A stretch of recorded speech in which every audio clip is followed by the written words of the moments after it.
Emak-emak nangis mohon keluarga dibebaskan, anak tak makan, Bahlil sebut maaf mereka anarkis. Puluhan emak-emak dari Rempang mendatangi Mapolres Barelang 4 September kemarin. Mereka berasal dari Tanjung Banon, Tanjung Umah, dan Rempang, didampingi tim advokasi kemanusiaan untuk Rempang. Sembari menangis, mereka memohon agar suami dan keluarga mereka dibebaskan. Emawati dari Tanjung Banon Rempang, seperti dikutip dari Antara, berharap Kapolres Barelang, Kapolda Kepri, Kapolri, Kepala BP Batam, dan Presiden Jokowi membebaskan suaminya. Sebab keuangan keluarga tak ada yang menanggung, bahkan anaknya yang masih kecil sudah kesulitan beli susu. Tengoklah anak-anak kami, untuk beli susu saja sekarang sudah tidak ada uang kami Pak, ujarnya. Sementara itu warga lainnya bernama Rudi datang memohon agar anaknya dibebaskan, sebab masih pelajar kelas 2 SMA.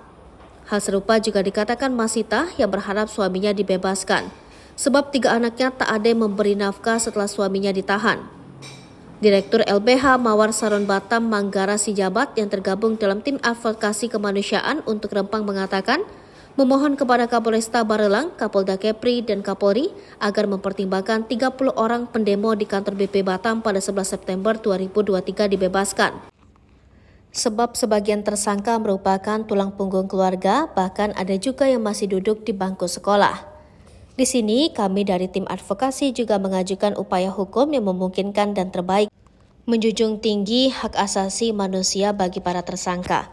Pengacara dari PBH Pradi Batam Sopandi mengatakan hadirnya keluarga tahanan ini sebagai bentuk keseriusan pihaknya dan pihak keluarga. Karena di antara tahanan ada yang merupakan kepala keluarga, ada juga yang statusnya masih pelajar, kata Sopandi. Akan tetapi Menteri Investasi Bahlil Lahadalia di tempat terpisah mengaku keberatan tahanan itu dibebaskan, meski sudah diminta anggota Komisi 6 DPR RI Nevi Zuarina.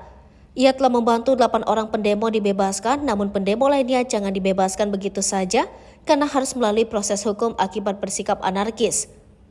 Sudah kami bantu 8 Bu, tapi mohon maaf kalau yang anarkis tetap diproses, kalau itu dibiarkan negara kita jadi negara preman semua, ucap Bahlil.